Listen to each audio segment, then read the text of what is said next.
Bonjour à tous, je m'appelle Kevin Phelan et je suis le référent nutrition à l'EMA.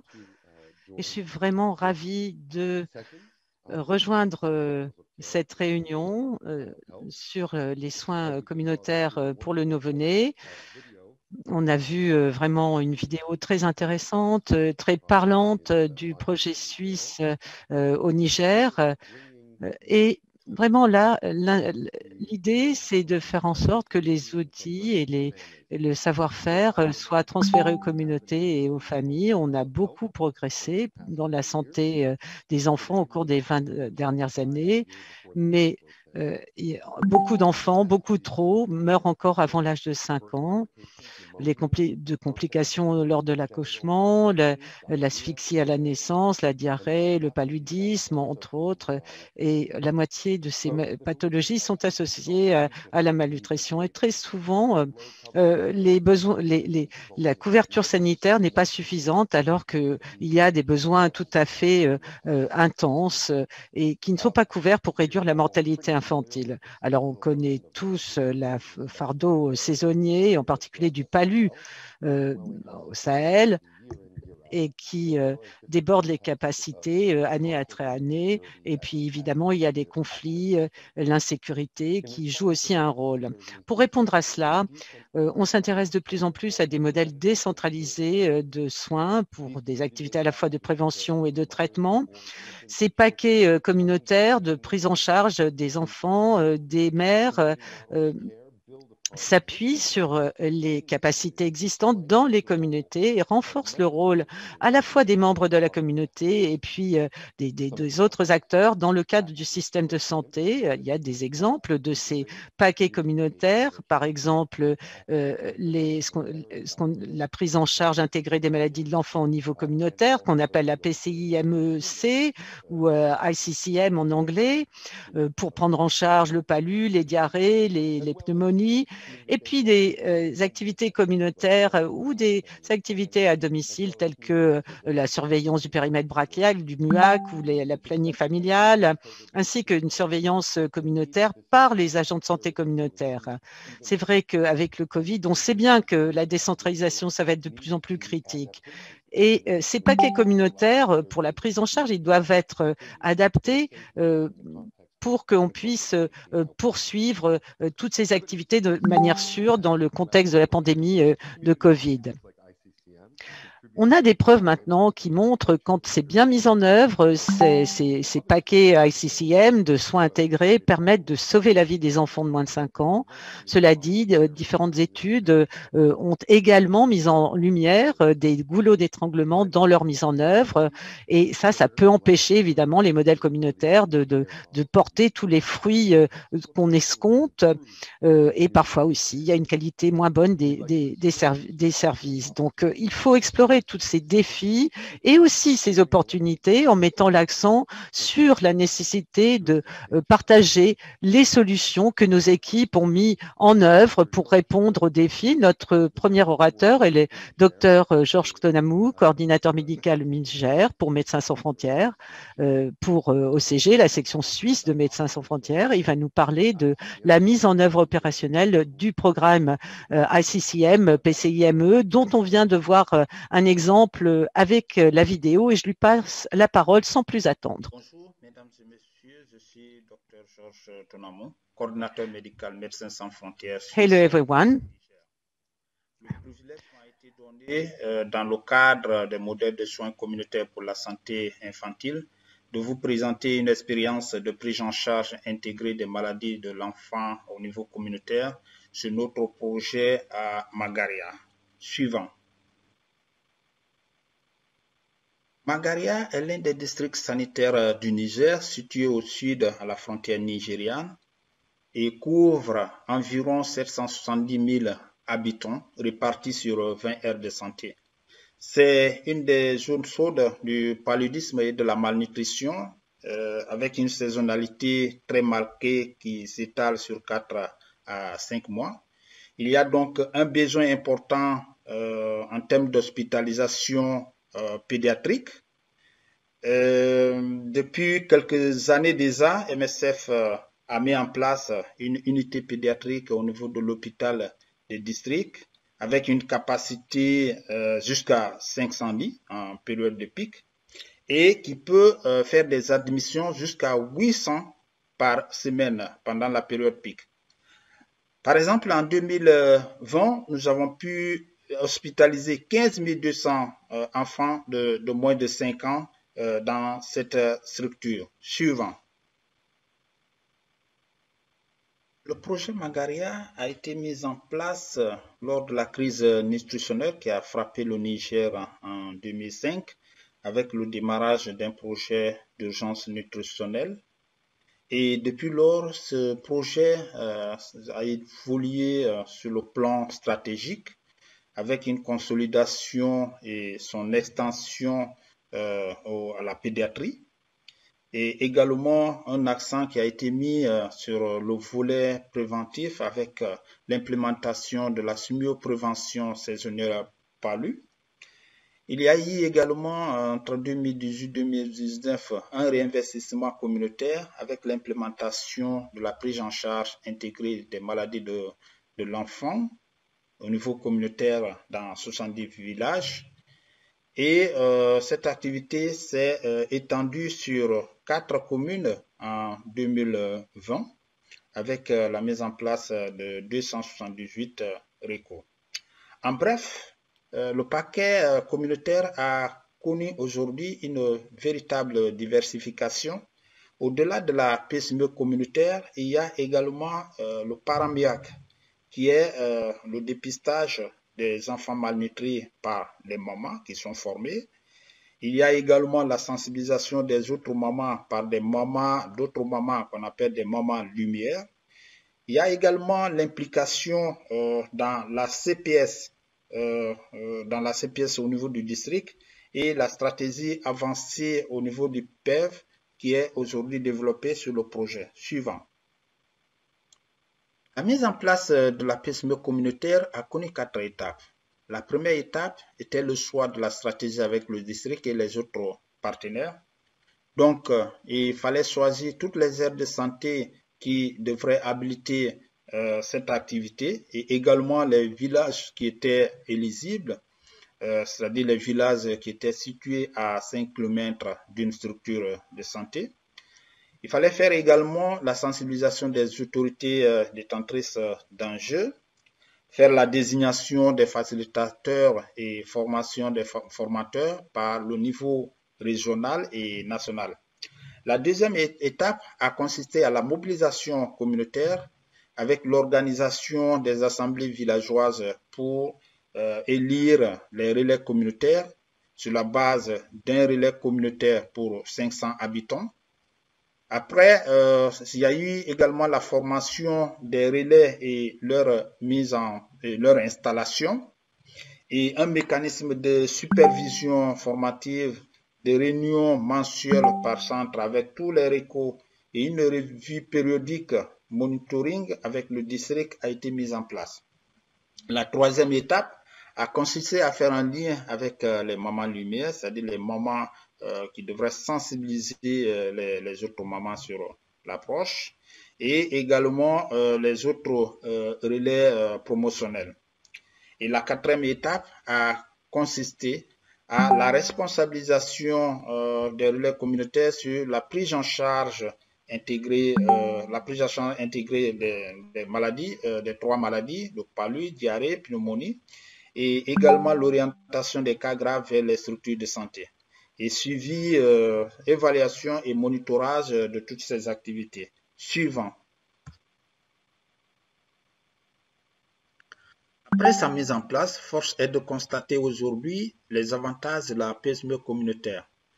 Il permet de renforcer l'accès aux soins à cause de sa proximité avec la communauté, l'acceptance des soins parce que les prestataires sont aussi issus de cette même communauté, la gratuité surtout qui est vraiment bien assurée contrairement à ce qui se passe dans les structures de santé. Il y a également le volet engagement et responsabilisation communautaire sur sa propre santé, car cette communauté est impliquée dans dans toutes les étapes de la mise en place de cette approche, depuis le choix des relais communautaires jusqu'à leur prise en charge à travers leur participation qui est souvent variable. Et malgré les moyens, les maigres moyens que ces relais communautaires ont aujourd'hui, ils jouent un rôle très important dans le paquet curatif sur le projet. Par exemple, en 2020, plus de 50% des patients ont été consultés par ces relais communautaires, ce qui reste vraiment très remarquable. Suivant. Sur notre projet aujourd'hui, la PSME communautaire a un impact très important sur l'accès aux soins. Par exemple, en 2020, dans les aires de santé avec PSME communautaire, 40% des cas de paludisme ont été traités par les relais curatifs contre 17% par les CSI. Et on a assisté également à un taux de fréquentation très élevé dans les sites de soins communautaires, surtout pendant la période de pic. Dans les villages avec PSME, on a également constaté qu'un enfant sur deux était traité par les relais communautaires pour le paludisme avec un TDR positif. Suivant. D'après les résultats de l'enquête que nous avons réalisée sur le projet en 2020, dans les villages avec PSME communautaire, 44,6% des malades ont recours pour la recherche des soins et 8,8% ont recours à l'automédication. Par contre, dans les villages sans PSME communautaire, 20,52% ont recours à l'automédication. Ce qui démontre que dans les villages avec PSME communautaire, les relais curatifs sont le premier choix dans le parcours des soins. Suivant. En termes de mortalité et selon les résultats de cette même enquête, dans les aires de santé avec les activités PSME communautaires, le taux de mortalité est presque réduit de moitié par rapport aux aires de santé sans PSME communautaire, ce qui représente 0,76 contre 1,47%. Suivant. Alors, malgré les avantages et l'impact positif de la PSME communautaire, il y a également des défis auxquels nous faisons face. Parmi ces défis, il y a le passage à l'échelle dans un district aussi grand avec des villages, de nombreux villages éligibles à cette activité. Le maintien de la qualité des soins, surtout la prescription des antibiotiques et également le dépistage des signes de gravité. Il y a également la complexité de la récolte des données avec de nombreux outils très lourds. Et l'idée pour nous, ce serait vraiment de simplifier ces outils en accord avec le district et la région. Et également la charge de travail durant la période hivernale avec autant de sollicitations dues au pic palu. Mais parallèlement, il y a aussi les travaux champêtres, voilà, qui sont vraiment importants pour la vie de la famille de ces récoltes. Et il y a également la continuité des soins performants dans un district où les CSI de référence sont régulièrement en difficulté dû à la rupture chronique des intrants et aussi le problème de ressources humaines. Des centres de santé qui sont en partie désinvestis et alors jusqu'où on peut aller avec notre support avec autant de défis de plaidoyer pour des intrants pour ces CSI. Suivant. Autre défi, c'est surtout le respect des mesures barrières dans les sites dans ce contexte de Covid-19.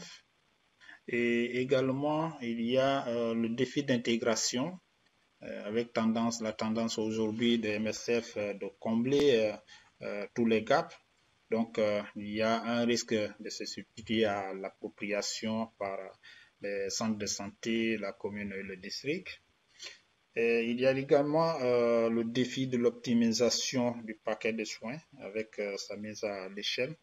jusqu'où on va aller avec cette décentralisation de ces soins, avec aussi des ambitions d'ajout de la nutrition, de planning familial, au risque d'augmenter la charge de travail pour ces relais communautaires. Il y a également le challenge d'engagement communautaire, l'aménagement des sites, la cotisation des vivres pour le relais. En 2020, la communauté n'a pas été assez impliquée dans le monitoring et l'évaluation des activités. Et en 2021, il est prévu de faire des assemblées communautaires pour une meilleure implication. Suivant.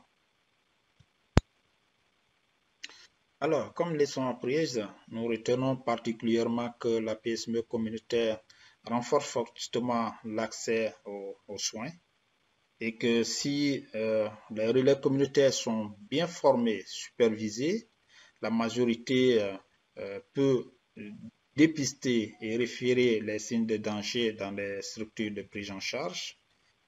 Cependant, sur le plan de diagnostic de la pneumonie, il y a, selon nos observations, 80% des plaintes de toutes difficultés respiratoires qui conduisent pour la plupart de ces relais communautaires à la prescription des antibiotiques. Mais ce cas n'est pas vraiment isolé parce que ce sont les mêmes observations qui sont faites aussi dans les centres de santé.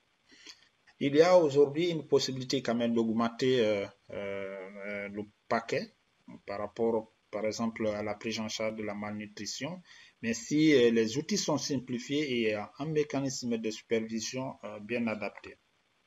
Alors, les sites sont bien fréquentés de façon précoce et surtout quand la population est sûre de trouver vraiment les médicaments gratuits et qu'il y ait la disponibilité aussi des relais pour dispenser les soins. D'où la nécessité d'un système d'approvisionnement robuste avec des primes bien adaptées pour ces relais. Également, une nécessité d'une priorisation des intrants pour les cases et aussi pour les sites suivants. En termes d'innovation, aujourd'hui, cette intervention suit encore les directives nationales et donc pas d'innovation encore. Mais en 2021, l'idée serait vraiment d'apporter quelques innovations, par exemple en termes de monitorage de la fréquence respiratoire pour améliorer le diagnostic des pneumonies et également la simplification du protocole nutritionnel. Nous pensons aussi à l'implication des relais curatifs PSME dans la CPS en termes d'observance de la prise de la deuxième et la troisième dose du médicament pour rechercher l'impact et l'adhésion des patients. Suivant. Alors, en conclusion, nous retenons que la PSME communautaire répond aux besoins des populations et représente une vraie opportunité d'engagement et de responsabilisation communautaire. C'est un moyen efficace d'améliorer la santé des communautés isolées. Et dans le contexte de Magaria, la PSME a un impact positif sur une mortalité infanto-juvénile structurellement très élevée. Et le modèle peut encore être optimisé avec l'ajout d'autres paquets à condition que ça soit simplifié. Et la mise à l'échelle et sa pérennisation sans appui extérieur représentent encore des défis qui doivent être anticipés. Merci. Thank you very much, Dr. Georges. Very, very compelling evidence of implementing this program on the ground. Now we are joined by Salima. Merci beaucoup, Dr. Georges. Très bel exemple de mise en œuvre de la PCIME. Et maintenant, nous allons écouter Salimata Samake, mise à l'échelle du traitement contre la masse, la malnutrition aiguë sévère, à travers des travailleurs de santé communautaire, donc un projet PCIME au Mali. Action contre la faim. Alimata, vous êtes avec nous? Oui, je suis. Ah, wonderful. Ok, merci. Merci à tous. Nous sommes ravis aussi de faire part de cette réunion. Moi, c'est Salimata Samake. Je suis coordinatrice santé et nutrition, action contre la faim pour la mission du Mali. Rapidement, je vous présente notre expérience sur la prise en charge de la malnutrition aiguë sévère sans complications avec les agents de santé communautaires, communément appelés AIC au Mali. Et tout découle du contexte. En 2014, on avait dans notre zone d'intervention une augmentation de la prévalence de la malnutrition aiguë, avec une augmentation des taux d'abandon dans le programme. Également, il y avait une faible couverture de la prise en charge de la malnutrition aiguë sévère sans complications. Et du côté de disponibilité RH, au niveau de la zone d'intervention, les ratios professionnels de santé pour 10 000 habitants étaient de 3,26 points, ce qui reste quand même très inférieur aux normes recommandées par l'OMS, qui était de 23 professionnels de santé pour 10 000 habitants. Également, dans la zone, on avait plus de difficultés d'accessibilité géographique. Et face à ces problématiques de prise en charge de la malnutrition aiguë sévère, et sur la base des preuves programmatiques de la capacité des stratégies de soins essentiels de la communauté à lever certaines barrières d'accès aux soins en temps opportun, surtout pour les enfants, ACF, en collaboration avec le ministère de la Santé, a décidé d'évaluer l'impact de l'intégration de la prise en charge de la masse sans complications dans les paquets de secs dispensés par les agents de santé communautaires à travers une recherche opérationnelle. Par rapport à cela, puisque la malnutrition aiguë sévère sans complications n'était pas dans le paquet des AIC, ils avaient déjà leur paquet, y compris la prise en charge de la maman. Donc, l'étude s'est déroulée en deux phases. La première phase s'est déroulée en 2014 et 2016, où les résultats ont montré que les AIC peuvent atteindre une qualité élevée de soins avec des meilleurs résultats que la PESIMA dans les CESCOM, dans les centres de santé communautaires. Elle a montré également que ça augmente la couverture puisqu'on avait le double de la couverture initiale à la fin de la première phase. Et l'étude a aussi permis de démontrer que c'était une intervention qui est vraiment rentable avec des coûts moins élevés aussi pour les bénéficiaires. Et on avait aussi moins de cas de complications dans les programmes qui étaient rencontrés. Et pour cela, nous avons vu à travers l'étude que les AIC peuvent faire la prise en charge. Mais comme la première phase, du point de vue dispositif, ça revenait plus cher au niveau de la supervision et il était difficile de proposer une mise à l'échelle au pays, sachant que l'État a déjà du mal à faire face aux problèmes de santé. Donc, nous avons effectué une deuxième phase de l'étude qui portait surtout sur la supervision.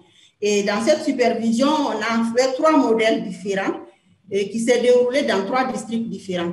Au niveau de Bafoulamé, qui était le district contrôle de l'intervention, on avait une supervision mensuelle standard, comme décrite dans le protocole normal, et sans appui des autorités sanitaires. Non, on revient sur l'ancien diapo. On revient sur l'ancien, voilà. Donc, au niveau de la zone d'intervention 2 qui était des CAI, le modèle était le même, mais c'était soutenu par ACF du point de vue financier. Et dans le 3e district qui était le district d'Ekita, c'était le modèle qui était soutenu aussi par ACF, mais en plus de cette supervision mensuelle, on avait une supervision supplémentaire spécifique à la nutrition. Et vous voyez au finish de la deuxième phase, les résultats qui sont là. Nous avons vu qu'au niveau de la zone d'intervention 1 et 2, on avait atteint les indicateurs de performance avec la supervision mensuelle, avec un taux de guérison qui était normal, le taux d'abandon ainsi qu'un taux de décès. Par contre, dans la zone contrôle où la supervision était mensuelle mais réalisée sans appui extérieur, on n'avait pas atteint les indicateurs de performance, à savoir le taux de guérison qui était inférieur aux normes et le taux d'abandon aussi qui était élevé. Et au niveau de la couverture, nous avons vu que dans la zone d'intervention, par contre, dans la zone d'intervention 2, qui est le CAI, où la supervision était moins intense, et dans la zone contrôle où il n'y avait pas d'appui extérieur, la couverture était quand même le double, voire le triple. Par contre, là où la supervision était intense, puisqu'il y avait en plus de la supervision ordinaire, une supervision spécifique ajoutée, donc 2 supervisions dans le mois, on avait la couverture qui était stable. Et donc, à ce niveau, c'est que nous avons trouvé, puisqu'au niveau des cas, ce qui expliquait la couverture stable au niveau des Kita, c'était du fait qu'on n'avait pas d'autres programmes qui soutenaient les activités proprement communautaires, à savoir le dépistage et les référencements. Contrairement à Bafoulavé et à Kaï, où il existait déjà des projets qui soutenaient bien ces activités. Diapo. Donc, en conclusion, nous avons vu que les ASC fournissent un traitement de bonne qualité comparable à celui des centres de santé si elles sont accompagnées. Et nous avons recommandé que le modèle intermédiaire qui était de la supervision mensuelle, excusez, ici c'est mensuel et non bimensuel, le modèle qui était de la supervision mensuelle au niveau de la zone d'intervention 2, soutenu par ACF, nous avons recommandé ce modèle pour que la mise à l'échelle puisse être effectuée avec ce type de supervision qui revenait quand même moins cher et plus efficace par rapport à la première qui était plus intense et qui revenait plus cher. Et par contre, pour la couverture, nous avons vu qu'il est nécessaire de maintenir un dépistage communautaire, bien que la prise en charge soit intégrée au niveau du paquet des ASC. Il était nécessaire de maintenir ce dépistage communautaire efficace et de réduire également le chevauchement entre les structures de santé, pour lesquelles une cartographie préalable est recommandée. Donc, entre les deux études, nous avons fait un plaidoyer pour que l'État puisse intégrer la prise en charge de la masse dans les paquets des ASC, ce qui a été accepté et lors de la révision du protocole en fin d'année 2017, et cet aspect a été bien sûr intégré dans le paquet d'essai. Je vous remercie. Je pense être dans les 5 minutes. Je vous remercie. Thank you so much, Salimata. That was wonderful. I would like to remind... Un grand merci, Salimata. Belle présentation. Alors, je voudrais rappeler à tout le monde, aux participants, qu'ils peuvent poser des questions sur les thèmes abordés, les différentes présentations. Et on en viendra plus tard aux questions. Salimata, j'aimerais profiter de cette occasion pour vous poser moi-même des questions. D'abord, une question importante pour nous tous, je pense. Le système d'orientation, de référence à un niveau supérieur de soins, comment ça fonctionnait? Le système, je n'ai pas compris la question. Le système de référence, d'orientation vers un niveau supérieur de soins.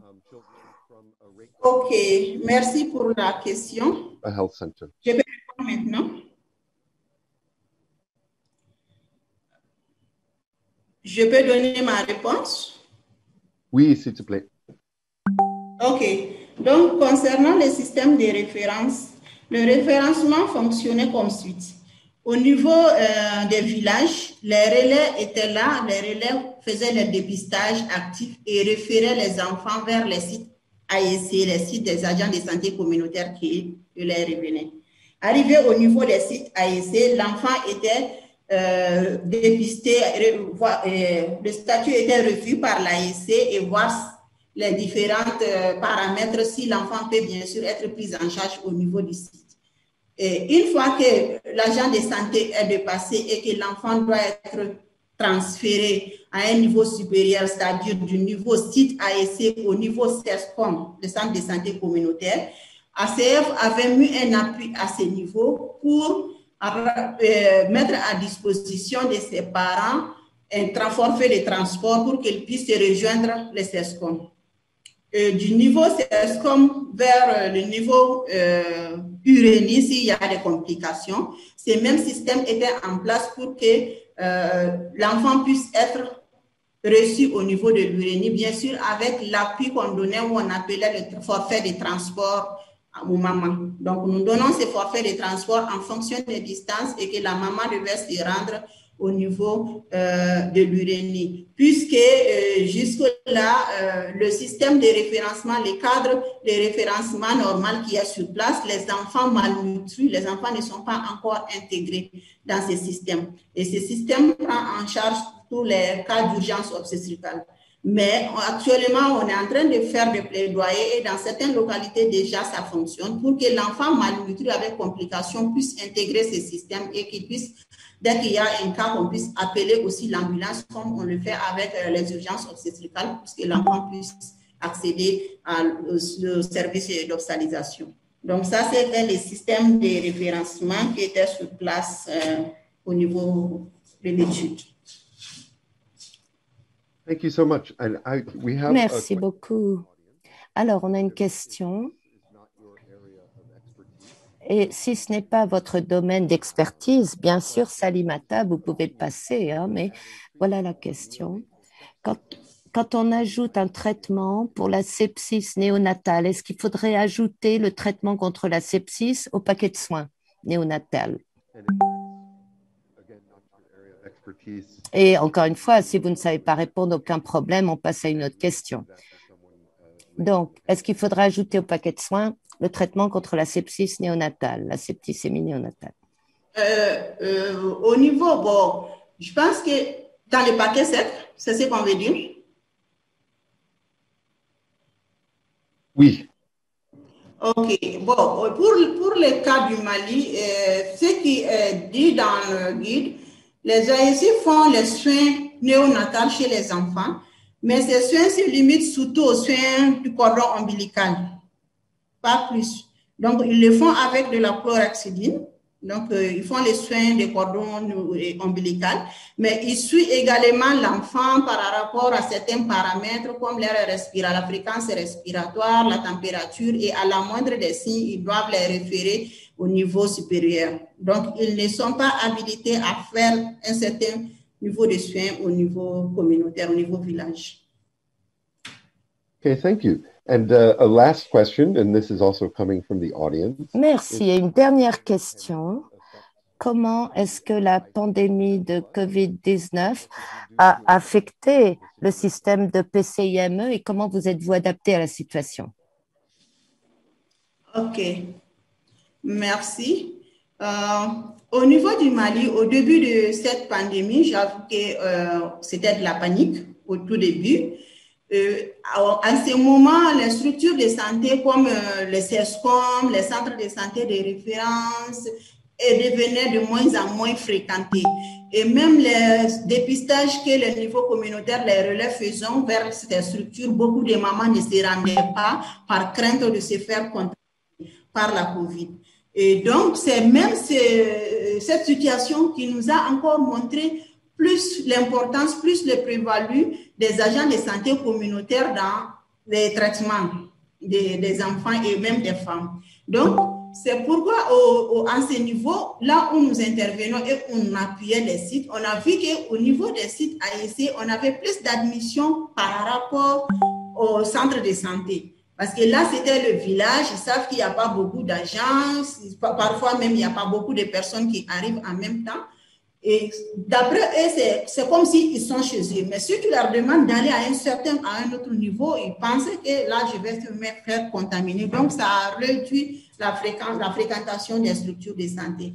Et c'est pourquoi ça nous a amené à penser à mettre en œuvre ces projets de recherche actuellement qu'on a à Gao dans le contexte d'urgence concernant la prise en charge de la malnutrition en contexte d'urgence avec le protocole simplifié. Donc, nous sommes en train actuellement de faire une étude comparative entre le protocole simplifié et le protocole normal avec les AEC, parce que nous pensons que le protocole simplifié aussi s'adapte mieux à ces contextes d'urgence.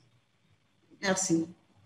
Je voulais donner un complément. Oui, c'est bon? Oui, c'est bon.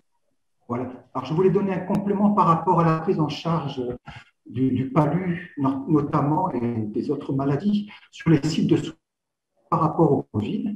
On a dû renforcer, en fait, des relais en termes de protection. On a dû de mesures de protection et aussi de revoir un petit peu le circuit et de faire des dates de façon à ce que les gens ne se regroupent pas sur des nattes, par exemple, qu'il y ait une distanciation, etc. Donc, un certain nombre de mesures. Et même dans un contexte où on développe la PECADOM au Sud-Soudan, situation épidémiologique de transmission communautaire assez importante et on a appliqué la non-touch policy qui consiste à, pour la prise en charge du palu, de ne plus faire de TDR de façon à ne pas prendre de risques et à protéger aussi nos agents. Et donc, ça a été un traitement présomptif du palu au lieu de faire donc des tests dans cette situation de prise en charge. Voilà, c'était un petit complément sur les adaptations au Covid.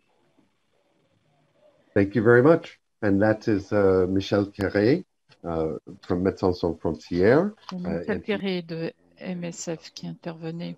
Et il participe à la table ronde de tout à l'heure. Merci Michel.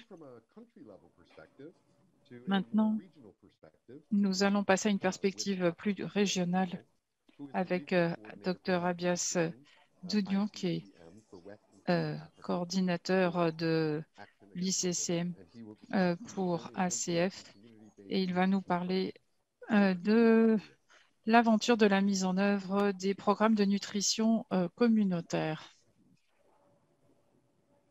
Oui, merci Kevin et merci à MSF pour nous donner cette opportunité de pouvoir présenter le traitement de la malnutrition aiguë sévère par les agents de santé communautaires et que nous avons dénommé ICCM+. Slide. Et donc, pourquoi Action contre la faim, nous avons pensé à intégrer la prise en charge de la malnutrition dans le paquet des soins essentiels dans la communauté. Nous savons que chaque année, des millions d'enfants souffrent de la malnutrition aiguë sévère et ils sont dans la communauté. Que seulement moins de 40% de ces enfants sont traités. Et aussi, pour pouvoir accéder aux structures de santé, nous savons qu'il y a des barrières, notamment des barrières géographiques, il y a des barrières et financières ou aussi d'autres barrières telles que liées au contexte de chaque zone. Et donc, pour nous, la solution, c'est les ASC, les agents de santé communautaire, afin de pouvoir rapprocher cette prise en charge de la malnutrition au niveau communautaire et pour pouvoir lever certaines barrières qui existent, mais aussi garder cette efficacité pour la prise en charge de cette malnutrition aiguë sévère. Slide. Donc, pour ça, nous avons fait des adaptations dans certains pays et merci à ma collègue Dr Salimata qui avait déjà introduit. Donc, on avait fait tout d'abord des pilotes pour pouvoir tester et afin de voir l'efficacité, mais aussi les coûts-efficacité et l'impact aussi sur la couverture du traitement. Donc, la première étude pilote, on l'avait réalisée de 2014 à 2016 au Mali dans les districts sanitaires et de Kita. Nous avons constaté que les résultats étaient très bien concluants, notamment sur l'efficacité, mais aussi sur la couverture. Et nous avons après testé les traitements dans d'autres contextes, notamment dans les districts sanitaires de Mayaï au Niger et aussi en Mauritanie et dans la région de Gitimaga sur la période de 2016 à 2018. Et donc, après ces résultats concluants, nous sommes proposés de mettre à échelle pour pouvoir vérifier aussi l'efficacité de cette stratégie, notamment sur la période de 2017-2019 au Mali et aussi en Mauritanie, dans la région, toute la région de Guidimaka pour la période de 2019 et 2020. Actuellement en cours au niveau de 3 districts sanitaires au Niger, notamment à Mayaï, Bouza et Madawa. Et aussi avec, nous avons fait d'autres adaptations selon les contextes d'urgence, notamment sur les protocoles simplifiés. Et actuellement, nous avons des études RCT qui sont en cours à Gao et qui va couvrir la période de 2019 à 2021 pour pouvoir tester les protocoles simplifiés avec le protocole Compass et comparer avec le protocole standard du Mali. Et la même étude aussi, nous sommes en train de réaliser au Niger et dans la région de Difa et autour du lac Tchad. Et la même étude pour la période de 2020-2022 dans la région de Oudel Chargui en Mauritanie. Slide. Donc, je m'avais rapidement vous présenter quelques résultats des études pilotes. Donc, voilà, nous constatons pour la phase 1 2014-2016 au Mali que au niveau de la zone d'intervention où nous avons intégré la prise en charge de la malnutrition aiguë sévère avec les AEC, et quand même, ils répondent aux indicateurs des normes sphères définies par l'OMS. Et aussi, un des grands résultats forts que nous avons constaté au niveau de cette zone d'intervention, nous constatons qu'il y a une augmentation de la couverture du traitement où la couverture initiale a été doublée à la fin de l'étude. Nous avons vu que cette approche quand même était coût efficace, surtout pour les familles, et non seulement pour le temps, et aussi notamment sur les dépenses, la réduction des coûts pour les dépenses de la famille pour la santé. Slide. Et ça, c'est ici, c'est le résultat, la seconde étude, la phase mise à l'échelle au Mali. Donc, ma collègue Salimata vient de passer, donc on peut s'en passer. Slide. Et voilà aussi les résultats qu'on avait constatés qu'on a eu pour l'étude pilote qu'on avait réalisée sur la période 2017 à 2019 au Niger.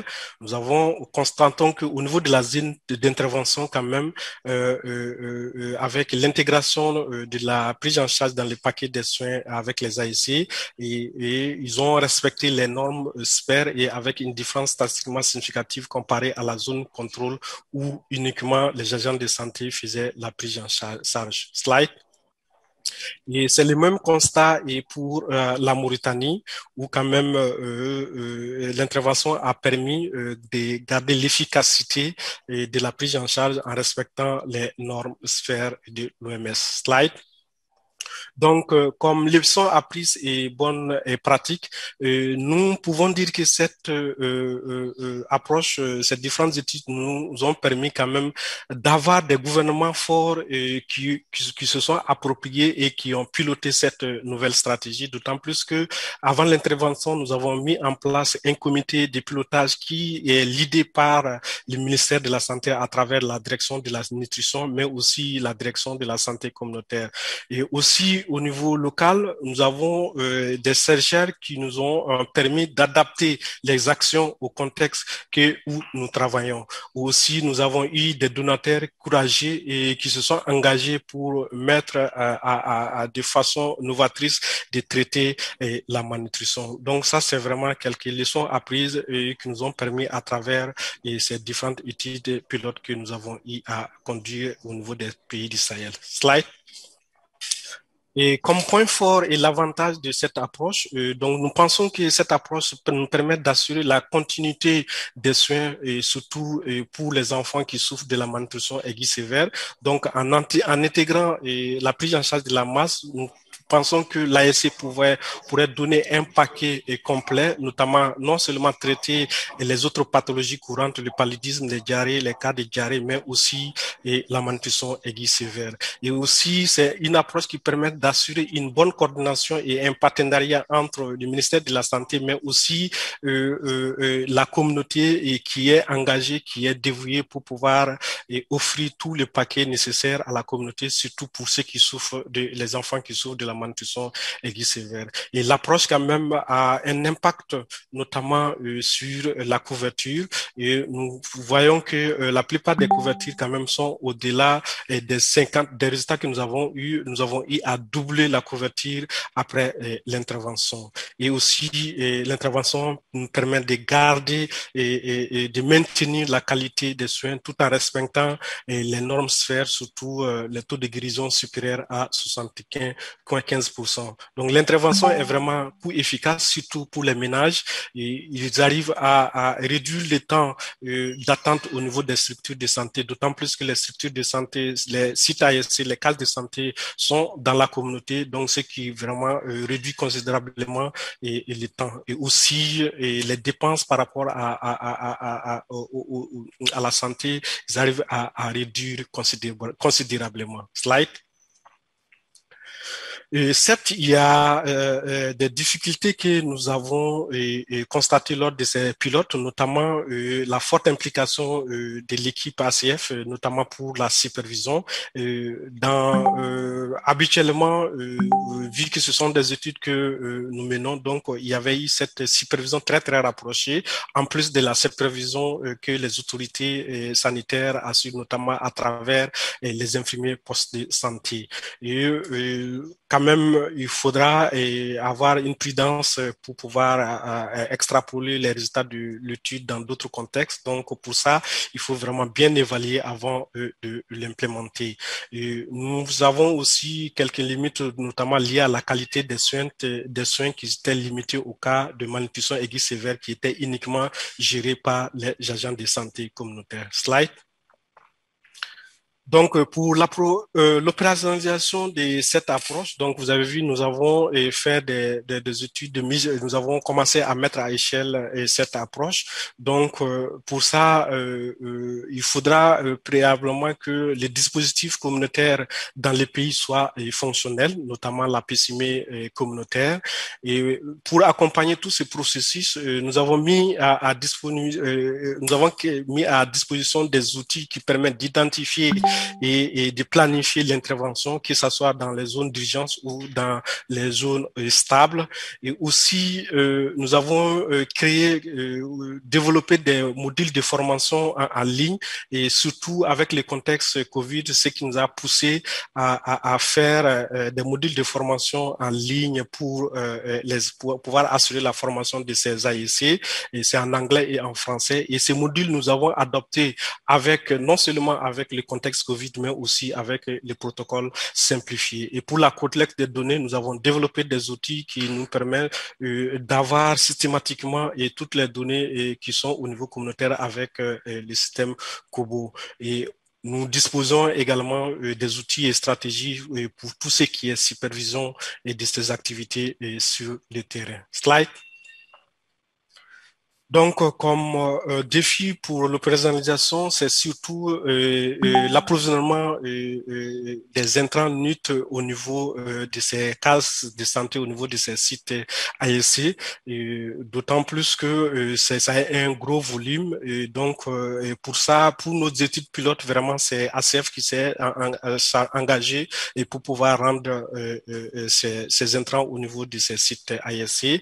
Et selon les pays aussi, nous avons que les AEC n'ont pas de salaire, et donc pour que nous sommes en train de faire des plaidoyers, donc c'est vraiment un grand défi pour pouvoir assurer les salaires de ces agents de santé communautaires.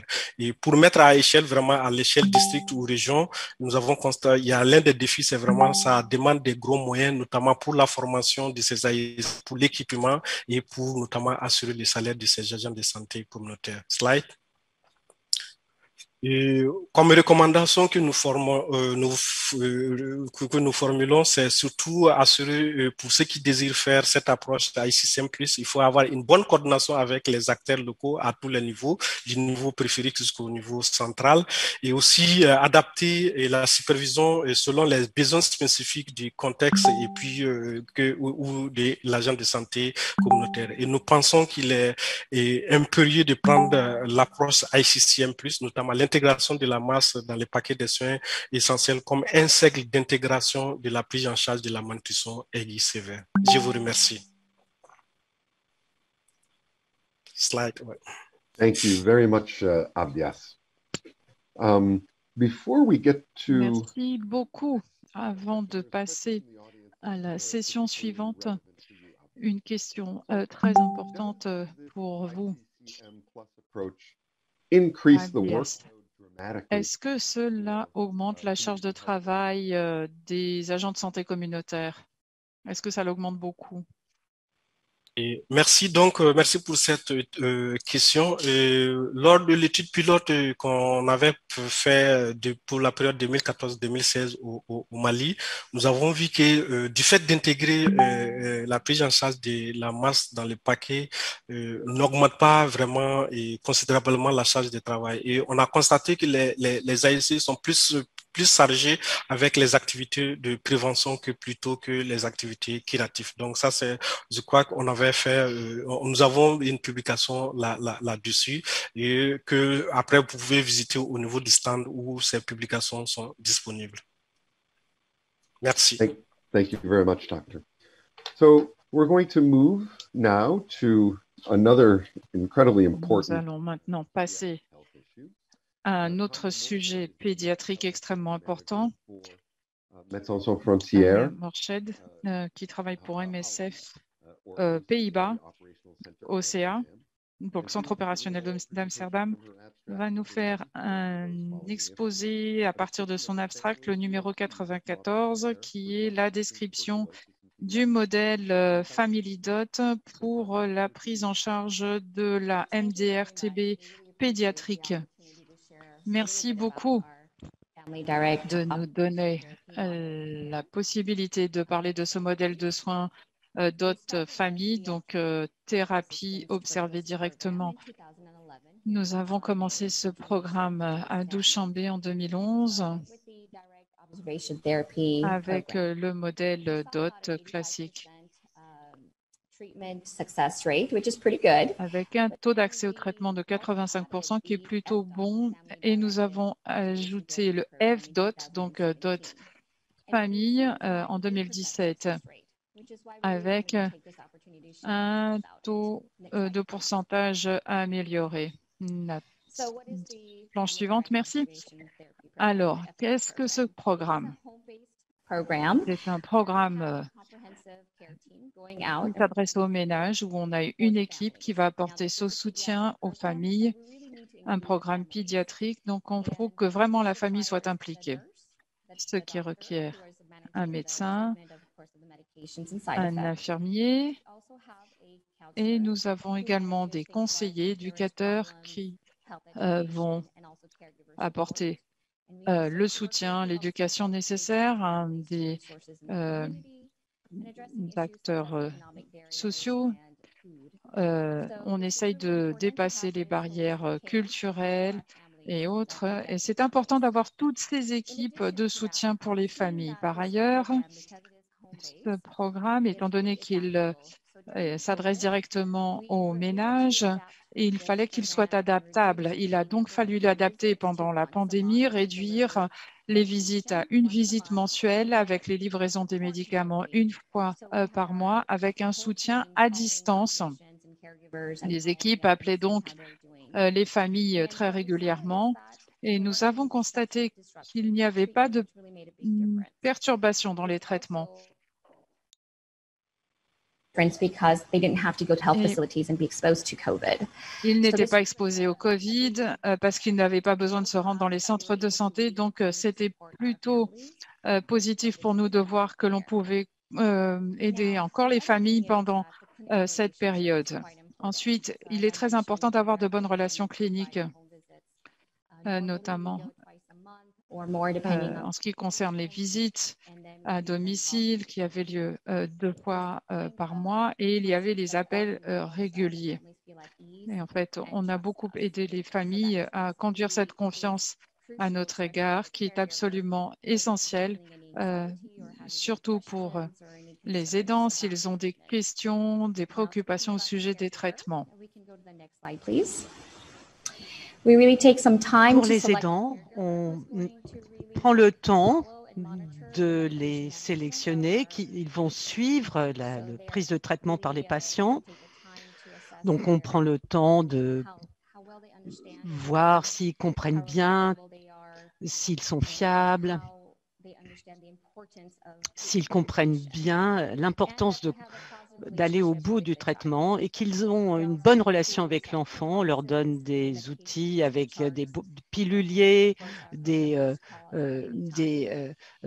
carnets pour suivre le traitement. Ils peuvent nous appeler à tout moment, évidemment. Ça permet aux enfants de bien prendre le traitement jusqu'au bout.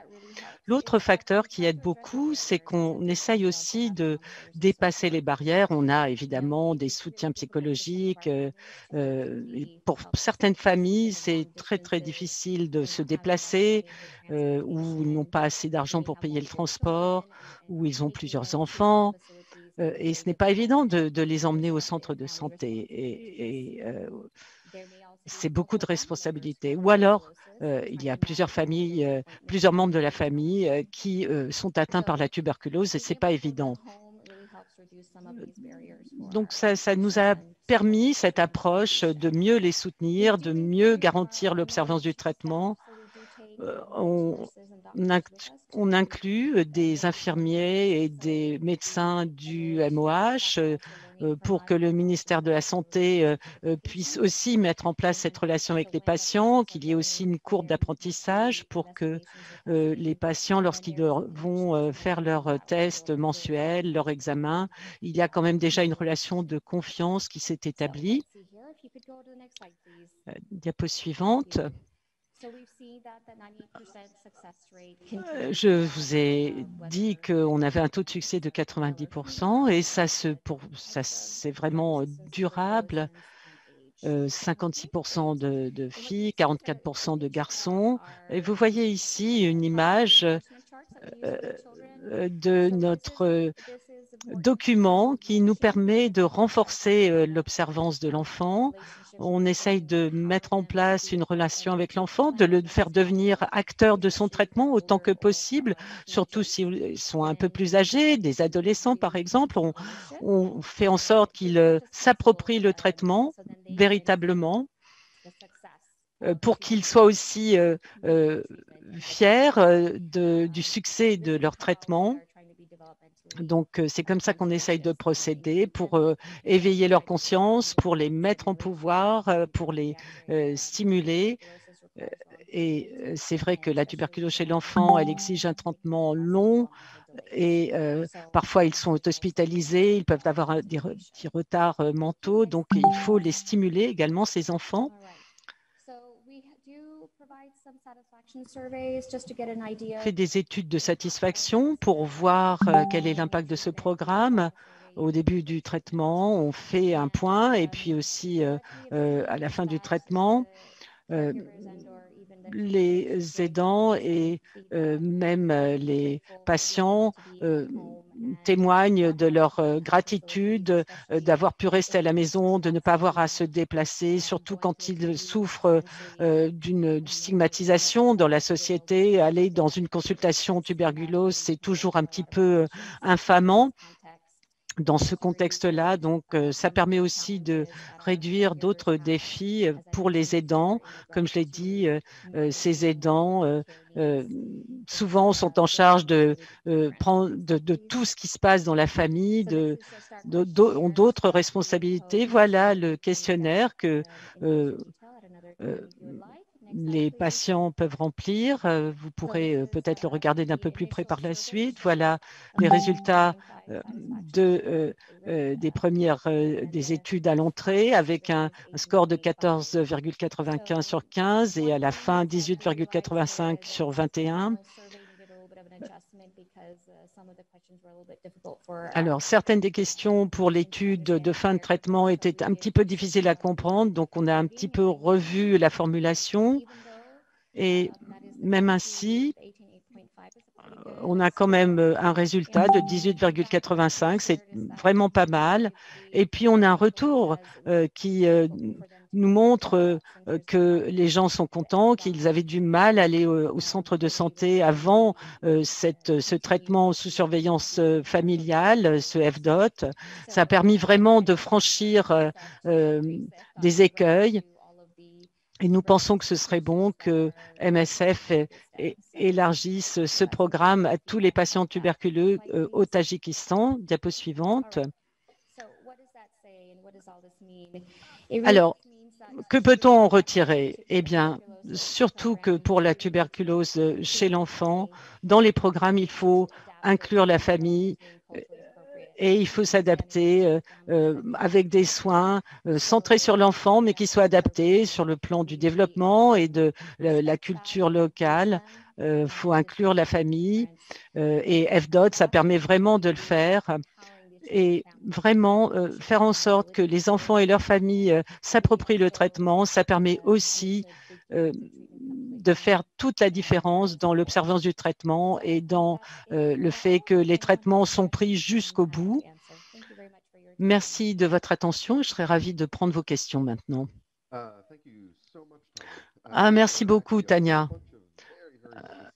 Alors, il y a énormément de questions très détaillées sur le programme.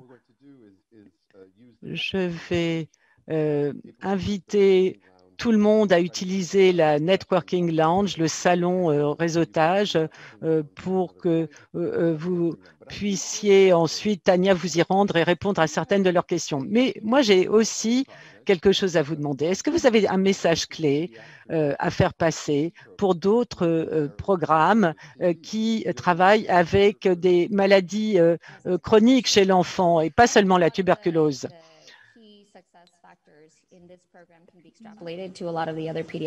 Je crois qu'on pourrait extrapoler les facteurs de succès de ce programme à d'autres contextes.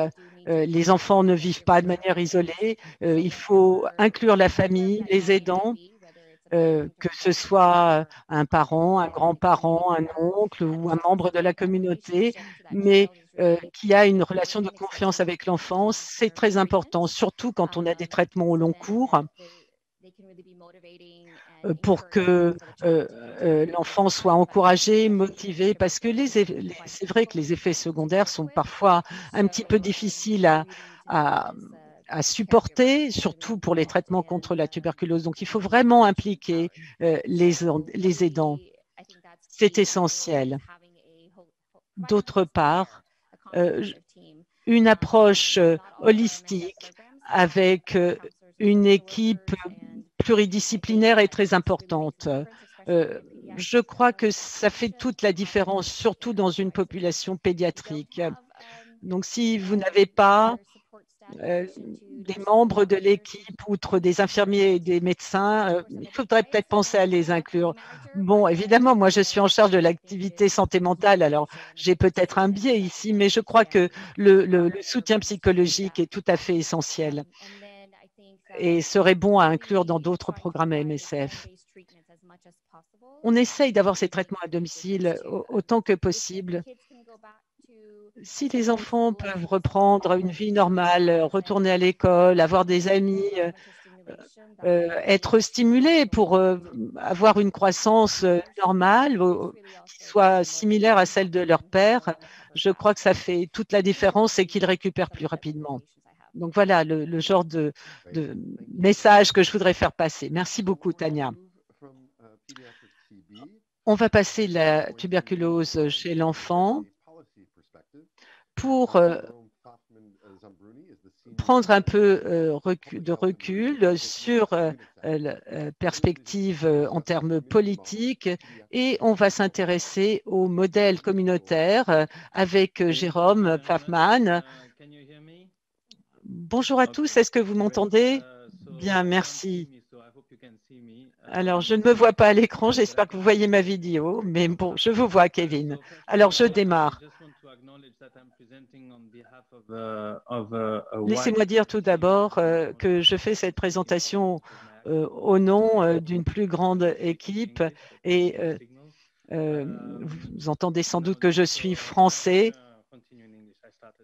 Et comme bon, j'ai démarré en anglais, je continue en anglais, mais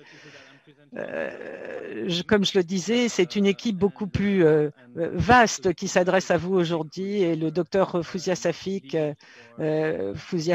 est à la tête, à la pointe de beaucoup de ce programme de santé communautaire et d'ICCM. Elle vous présente ses excuses. Elle voulait faire cette présentation lors de ces journées pédiatriques, mais n'a pu le faire.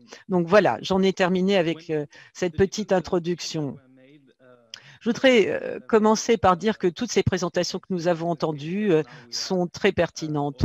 Elles nous font bien comprendre qu'il y a maintenant un consensus, à savoir que l'ICCM, les soins intégrés, ça marche, ça permet d'assurer des soins à l'enfant dans la communauté avec des ASC, des agences de santé communautaire, et ça marche, on le voit.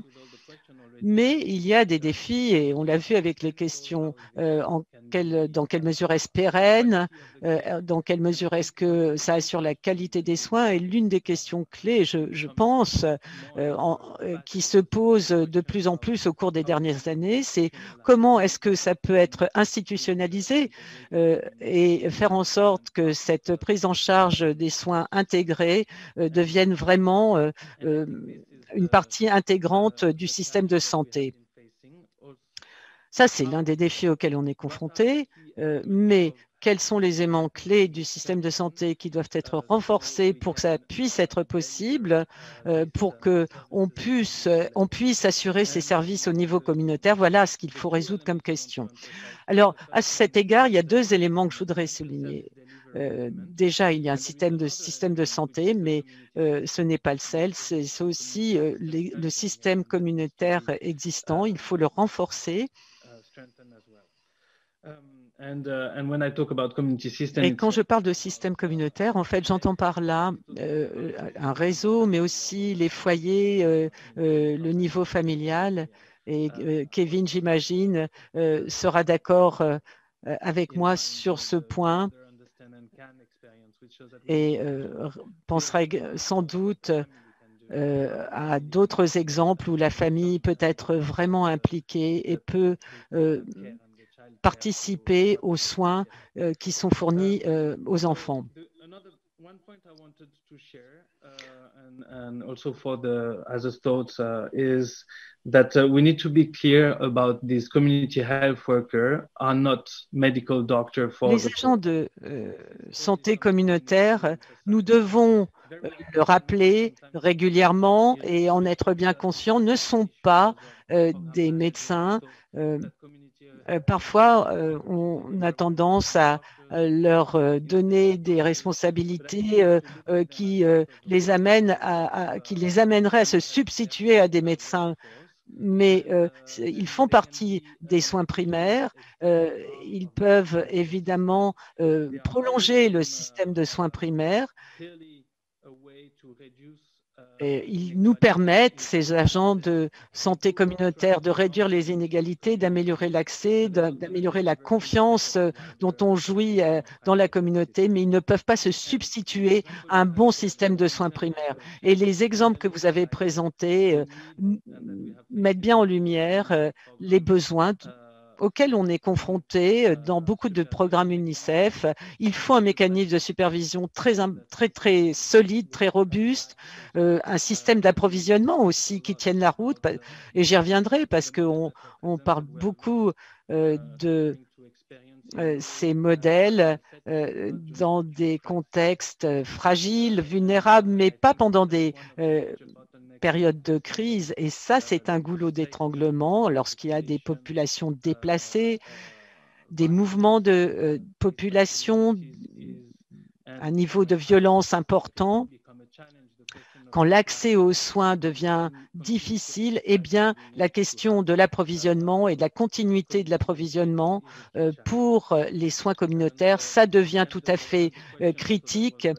Et autre question qui a été soulevée à propos du système de référol, évidemment, ces transferts sont tout à fait clés pour assurer des soins appropriés pour les enfants.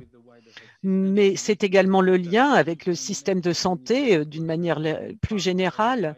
Et c'est pour cela que les agents de santé communautaire, les ASC, doivent faire partie, doivent s'intégrer dans ce cadre plus large de soins primaires. Et je voulais vous donner un exemple, en fait deux exemples. Sur la base de notre expérience au Sud-Soudan, et aussi avec Save the Children au Yémen, et qui et là, évidemment, je fais référence à des crises humanitaires. Eh bien, les ASC ont été très efficaces pour garantir un certain niveau de continuité des services de santé pour les enfants, y compris pendant des phases de grande insécurité et de déplacement de population. Parce que ces ASC Et ça, c'est un autre critère pour jouer leur rôle. Eh bien, les agents de santé communautaire jouent vraiment leur rôle à plein lorsqu'ils viennent de la communauté, lorsqu'ils sont des membres de cette communauté. Ça, c'est tout à fait clé. Et ça a des répercussions aussi, parce que ça veut dire qu'ils restent dans la communauté quand il y a une crise. Ils se déplacent avec la communauté lorsque la communauté est en but au déplacement forcé. Et ça garantit un certain niveau de continuité des soins pendant les crises.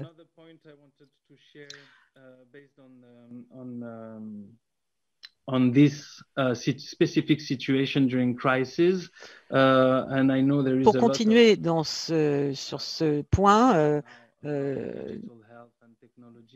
des crises, bon, c'est vrai qu'on parle beaucoup de la santé 2.0, etc., mais l'accès au téléphone portable et l'accès à certains outils numériques, c'est vrai, est de plus en plus fréquent.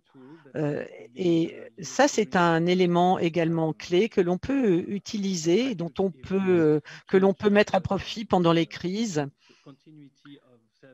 pour garantir la continuité des soins, la continuité des services, mais la continuité de la supervision, aussi du rendu compte et également du lien avec l'agent de santé communautaire pendant les crises.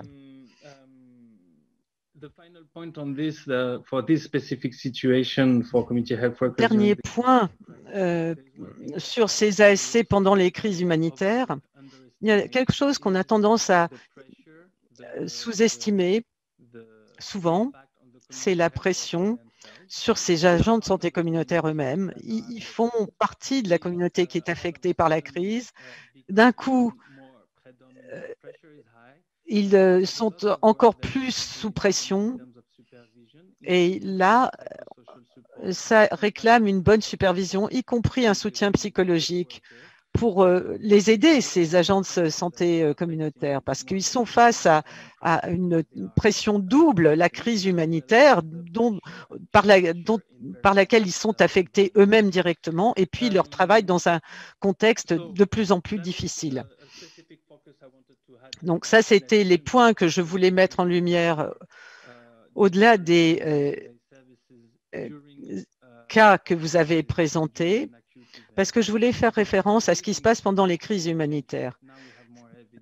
Alors, parce que ça, on sait que ça change les choses.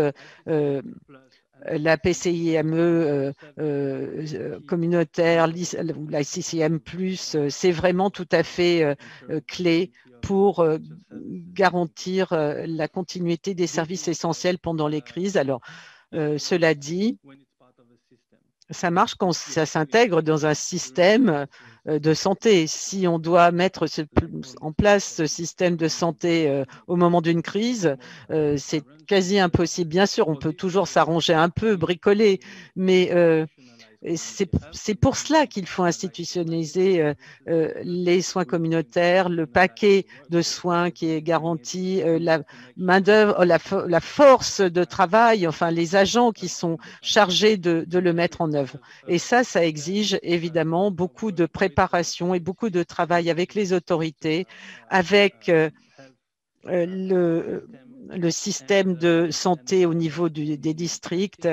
Et je crois qu'il y a de plus en plus de désir de le faire. Et là, ce qui est bien, c'est que dans beaucoup de pays, les ASC ont quasiment toujours été là. Ils font partie de cette approche soins primaires. Donc, c'est quelque chose sur lequel on peut capitaliser.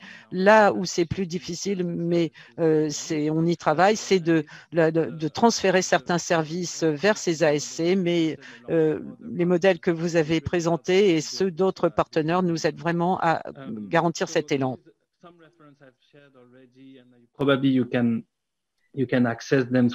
Alors, j'ai déjà mentionné certaines références auxquelles vous pouvez avoir accès par certaines plateformes. Il y a le Journal of Global Health, la revue de santé mondiale.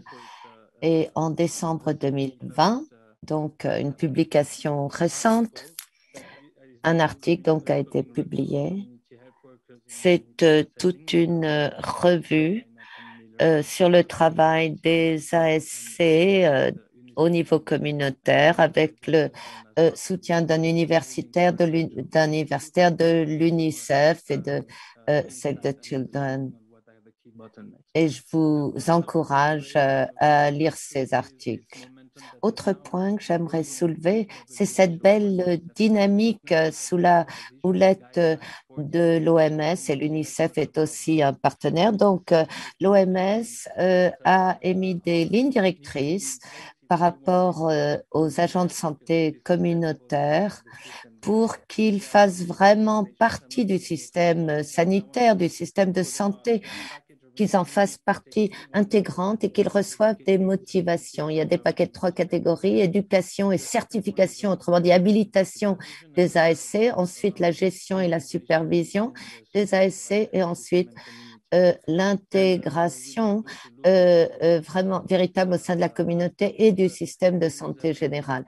Vous aurez le temps de lire ces papiers, ces articles, mais il y a un point qui revient très souvent et que j'aimerais vous soumettre à votre réflexion, c'est la question de la rémunération de ces agents de santé communautaire.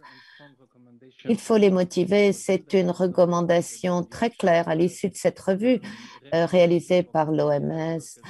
La rémunération des ASC doit être proportionnelle à la charge de travail et aux responsabilités qu'ils endossent. Et ça doit faire partie d'un accord contractuel. C'est indispensable si on veut que ce modèle de PCIME soit durable, pérenne. Il faut qu'il se sente partie intégrante du système. Il faut qu'il fasse partie des briques du système. Et ça comprend la rémunération ou ce qu'on peut appeler la motivation de ceux qui travaillent en première ligne, notamment ces agents de santé communautaire. Raise the question of the cost. It was not, qui soulève d'ailleurs la question du coût. Le global n'a pas été vraiment abordé dans les présentations, mais plusieurs revues de la littérature ont été effectuées sur ce modèle de prise en charge communautaire et la réalité c'est que ça coûte quand même de l'argent. Le rapport coût-efficacité est là, ça c'est certain. En termes de coût marginal et d'investissement, vous avez un très fort retour sur votre investissement, mais le coût marginal est substantiel, surtout quand on passe à l'échelle, quand on déploie à grande échelle.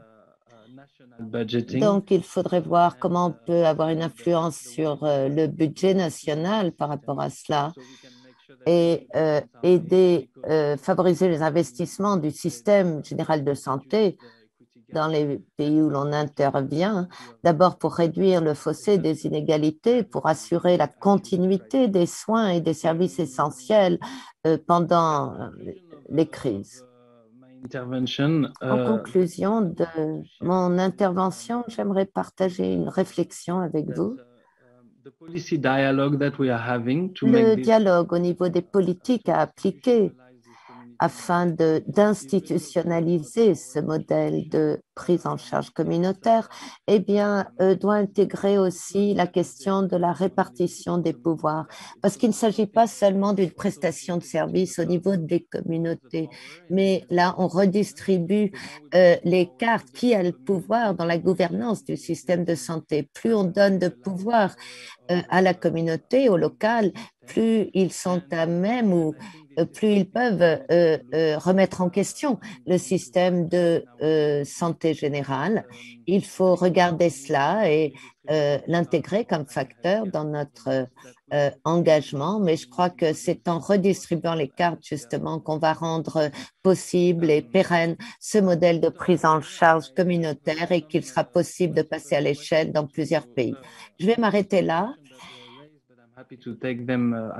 Des questions ont été posées, mais peut-être qu'on les prendra dans le cadre de la table ronde, de la discussion. Kevin, oui, merci. J'ai une question à vous poser avant la table ronde. Votre point soulevé sur les salaires, la rémunération des ASC, c'est essentiel. Et ensuite, vous avez dit que vous ne vouliez pas aborder les outils digitaux, numériques, mais vous pouvez nous donner quelques exemples parce que nous, on s'intéresse au côté opérationnel, à l'opérationnalisation Donc, est-ce que vous pouvez nous donner des exemples où est-ce que les outils numériques ont pu être efficaces pour maintenir le fonctionnement d'un programme de PCIME lors d'une crise, par exemple? Ce serait intéressant. Jérôme, j'ai à l'esprit plusieurs exemples, oui. L'un, c'était en Syrie, où l'accès aux ASC était complètement bloqué. Et on avait créé un groupe WhatsApp tout simplement pour que les ASC puissent continuer de poser des questions à leurs superviseurs et qu'on puisse rapporter les données aussi pour voir ensuite comment prévoir la livraison de fournitures médicales essentielles. Donc, voilà, le groupe WhatsApp là, nous a aidés, on a pu continuer, assurer une continuité.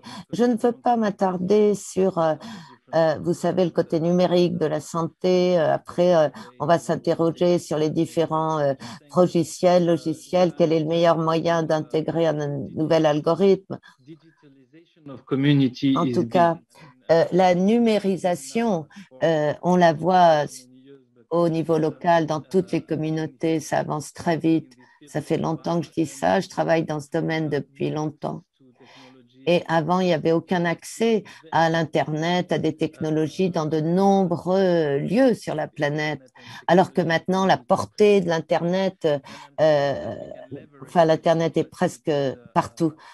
Donc, on peut utiliser cela, bien sûr, pour favoriser l'engagement des communautés, faciliter les communications, le dialogue, continuer de pouvoir envoyer des messages au niveau communautaire à travers les téléphones mobiles, etc. Ensuite, il y a toute cette discussion sur la manière d'intégrer des algorithmes dans nos téléphones mobiles pour aider à améliorer la qualité des soins. Une question très pertinente a été posée à propos de la qualité des soins. C'est un point essentiel dans la santé communautaire, mais pas seulement, évidemment. Je ne sais plus qui a dit ça, mais bon, dans les centres de santé, les hôpitaux, partout, la qualité de soins, c'est un aspect très important. Et c'est vrai qu'on peut utiliser les outils numériques pour améliorer la qualité de soins. Donc, à l'esprit, j'ai cet exemple en Syrie, aussi d'autres exemples pour pouvoir maintenir un dialogue et une connexion avec les agents de santé communautaire dans le Soudan du Sud, par exemple, aussi. Mais ça mérite d'être creusé davantage, oui. Merci beaucoup. Alors, toutes les ressources dont on a parlé, les documentations, se trouveront dans le centre de documentation virtuelle, le centre de ressources sur la plateforme. Maintenant, on va passer à notre table ronde avec 2 personnes de MSF en plus des présentateurs qu'on a entendus. Donc, Michel Quéré va nous rejoindre. Il est chargé de la santé préventive et curative. Et puis, M. Cristobal de Médecins sans frontières, Espagne. Alors, Michel, je vais vous passer le micro le premier. La plupart des présentations qu'on a entendues venaient de terrains relativement stables. Mais quels sont les dilemmes que vous rencontrez dans les contextes plus instables où justement on aimerait déployer ces méthodes de prise en charge communautaire? Are you with us, Michel? Michel, vous êtes avec nous, Michel Quéré? Vous êtes toujours connecté? Peut-être qu'il y a des difficultés de connexion du côté de Michel. Eh bien, on viendra vers lui plus tard. Et Teresa, peut-être que vous pouvez prendre cette question. Oui, je suis à Ogba. On travaille essentiellement dans des contextes d'urgence ou des contextes de conflit. Là, je ne vais pas vous parler de l'aspect médical, mais plutôt des défis qu'on a à un autre niveau. Au Mali, par exemple, les ASC avec lesquels nous travaillons doivent faire preuve d'une grande mobilité, mais justement, ils sont ciblés à cause de leur statut, de leur rôle dans la communauté et parce qu'ils sont mobiles, qu'ils vont visiter beaucoup de gens. Alors, on a eu beaucoup de débats, de discussions sur comment protéger les ASC dans un contexte de violence, de persécution des jeunes, etc., comme ça peut être le cas au Mali. Donc, on a analysé ce dont on a parlé. Quelle est leur relation par rapport à la communauté? Qu'est-ce qu'on leur demande? En réalité, ils travaillent 24 heures sur 24 sur nous, avec nous. Donc, qu'en est-il du contrat qu'on signe avec eux? On devrait avoir un contrat. Ensuite, comment les protéger quand ils doivent prendre un train pour se déplacer, pour réaliser leurs tâches?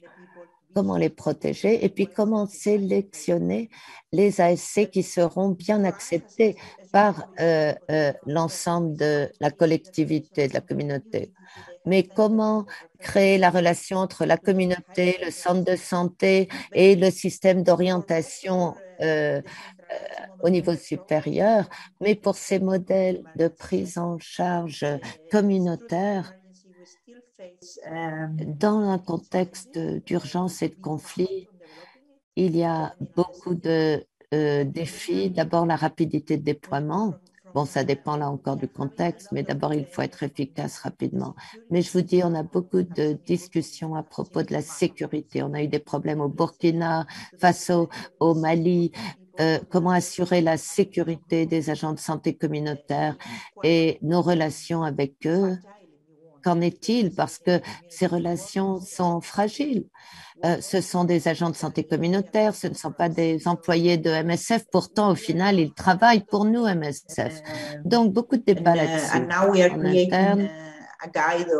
Et actuellement, on est en train de créer un petit guide pour dessiner ce qu'on voudrait comme relation avec les ASC, idéalement. Merci beaucoup. Belle réponse. Michel Quéré, vous êtes là de nouveau? Michel?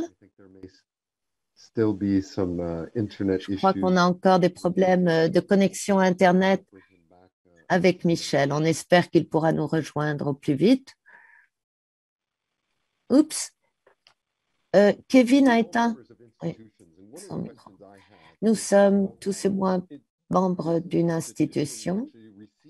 Une question, justement, comment est-ce que les institutions reçoivent ces idées nouvelles?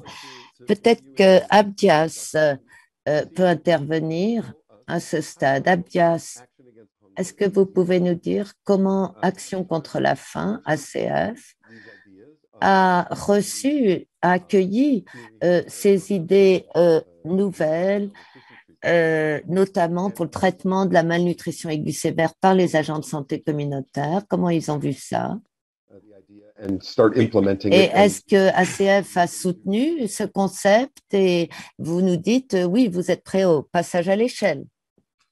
Oui, merci Kevin pour cette question. Donc, nous, Action contre la faim, nous pensons que pour pouvoir toucher plus d'enfants malnutris dans la communauté, vraiment, il faut rapprocher cette prise en charge de la malnutrition au niveau communautaire et mettre la communauté au cœur de l'action, et tout en impliquant vraiment toutes les autorités au niveau communautaire, que ce soit les collectivités, mais aussi pour le choix de ces ASC, il faut passer par cette communauté et pour pouvoir et mieux les impliquer. Donc, pour nous, Action contre la faim, pour ce qui est de la décentralisation, donc actuellement, nous sommes dans la phase de la mise à l'échelle de cette approche que nous avons déjà amorcée. Par exemple, en Mauritanie, nous sommes en train de mettre à l'échelle cette approche dans toute une région, et c'est pour vous dire que nous sommes engagés et nous avons cette expertise au niveau niveau d'action contre la faim, non seulement au niveau des différentes missions que nous appuyons, que ce soit le Mali, le Niger, le Sénégal et puis la Mauritanie. Et nous sommes en train d'ouvrir aussi, de faire la réflexion aussi dans d'autres pays et pour voir comment nous pouvons mettre à échelle. Et nous avons cette expertise aussi au niveau régional et qui, à travers mon poste, quand même, nous sommes plus proches pour pouvoir, avec le contexte Covid, nous savons que les déplacements ne sont pas faciles, mais on peut appuyer à distance ou lors des visites terrain. Et nous avons l'expertise aussi au niveau du siège. Il y a toute une équipe pour pouvoir accompagner tout le processus. Par là, c'est pour vous montrer que ACF vraiment est bien engagé, ACF est motivé et pour mettre à échelle cette approche, cette décentralisation de la prise en charge de la malnutrition au niveau communautaire. À vous, merci. Thank you very much, Abdias. Merci beaucoup, Abdias. I'm going to come back to you, Jerome. Alors, maintenant, je reviens vers vous, Georges, à propos de notre discussion sur la rémunération des ASC. Vous nous dites qu'il y a un bon rapport coût-efficacité, mais ça a un coût, ça coûte de l'argent.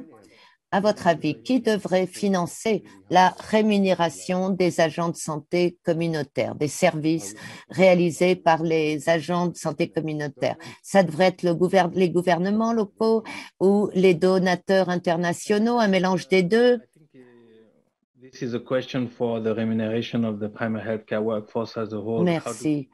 Oui, c'est une question pour l'ensemble de nos salariés, enfin des salariés, des personnels de santé. Il faut s'assurer que tous les personnels de santé reçoivent un salaire décent. Donc, ça fait l'objet d'un débat beaucoup plus large.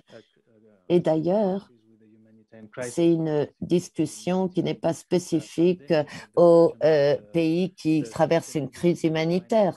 Avec la COVID-19, on voit que les conditions de travail des personnels de santé sont difficiles partout et qu'il y a des problèmes de rémunération un peu partout dans le monde. Alors, je n'essaie pas d'écarter le problème spécifique des agents de santé communautaire. Je crois qu'il faudrait d'abord arriver à estimer quelle devrait être la rémunération. Ce n'est pas forcément un forfait standard, comme en parlait Teresa.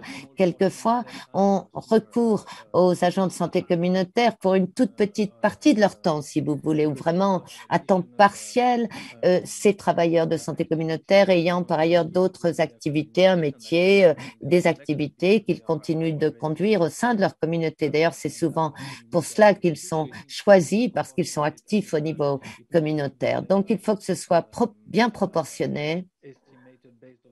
Et il faut estimer cette rémunération, bien sûr, en fonction du niveau de vie et de l'économie locale. En République démocratique du Congo et dans d'autres situations de crise, on a vu que quand on donne des rémunérations trop élevées,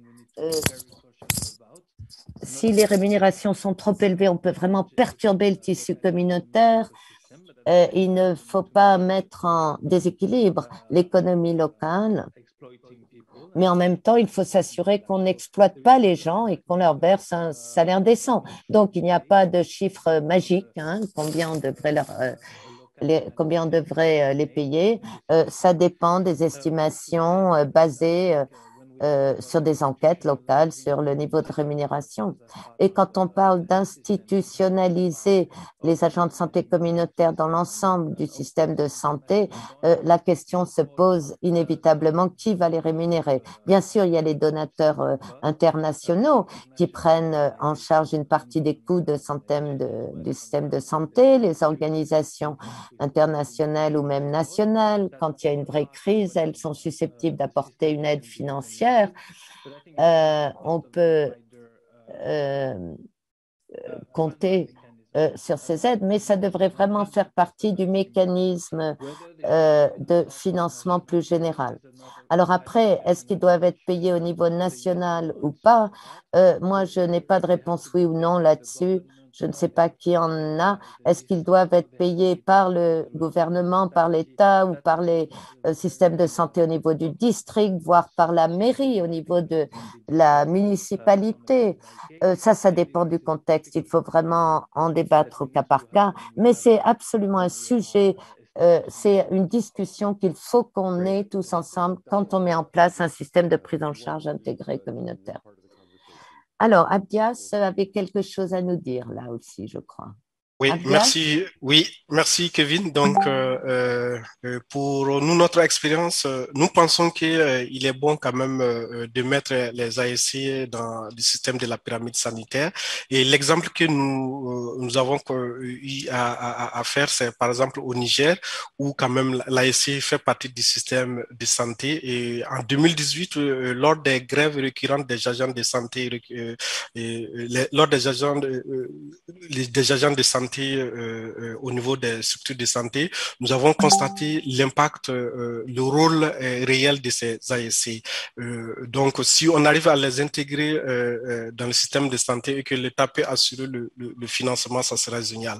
D'un autre côté, c'est très difficile quand même pour pour chaque État de s'engager, chaque ministère de la santé de s'engager. Par exemple, au Mali, avec la réforme du système de santé, ils comptent intégrer l'ASC dans le système de santé. Mais maintenant, par exemple, autre exemple que nous avons aussi à réaliser en Mauritanie, donc vu que les ASC n'ont pas de motivation, nous avons créé des AGR, des activités génératrices de revenus pour ces AGR, où les fonds, les bénéfices générés à travers ces AGR permettent d'assurer quand même cette motivation. Donc ça, c'est vraiment une expérience que nous avons eu à le faire lors de l'implémentation en Mauritanie. Merci, c'est ce que je voulais ajouter. Thank you very much, Abdias. We're going to try one more time. Michel, are you... Michel, une nouvelle tentative pour essayer de vous retrouver. Est-ce que vous êtes avec nous? Oui, Internet a permis que je revienne vers vous, que je vous entende depuis quelques minutes. Est-ce que vous m'entendez? Okay, yes. So, Michel, I would like to ask you the question that Jerome had addressed. J'ai une question qui est celle que Jérôme a abordée. C'est celle du dilemme de mener des activités curatives et préventives dans des contextes particulièrement instables. Oui. Justement, je suis au Nord Cameroun dans cette condition-là actuellement. Et vous m'entendez, hein? Oui. Et donc, je rejoins complètement Jérôme dans cette particularité de faire des soins communautaires dans des zones de conflit ou particulièrement instables. Et je pense qu'actuellement, pour en tout cas MSF Suisse, on a peut-être plus de la moitié de nos projets communautaires qui sont en zone instable. Et ça pose énormément de challenges. La première chose, autant par exemple au Congo, c'est instable dans les camps, mais on arrive quand même à les superviser. Par contre, dans le Nord Burkina, le Nord Cameroun, au Nigeria, on est vraiment en difficulté. Et je peux vous donner quelques exemples où, dans plusieurs aires de santé où il y a des poches de déplacés, où il y a un centre de santé, où le personnel n'a pas pu rester. On a donc développé des soins communautaires dans ces aires de santé. La grande difficulté, la formation, on arrive à la faire avec le ministère, avec le district, parce que les relais viennent vers le district. Mais ensuite, c'est la supervision qui, comme on le sait, est fondamentale. Et dans certaines zones, pendant 6 mois, on ne peut pas du tout aller dans les villages. Et donc, on est en train de calculer des mécanismes pour assurer la qualité, pour l'assurance qualité. Comment coacher, appuyer, renforcer les relais selon une dynamique. Et là, on est en train de réfléchir, par exemple, à quelle périodicité les relais peuvent venir vers nous, en vélo, à pied, et faire des formations. Mais le souci, on n'a pas les enfants pour voir comment ils soignent les enfants. Donc, on est en train de faire des systèmes de simulation aussi. On est en train d'utiliser des registres adaptés pour voir l'analyse de la qualité à travers les registres. On voit aussi la rationalisation des prescriptions, on fait des jeux de rôle, etc.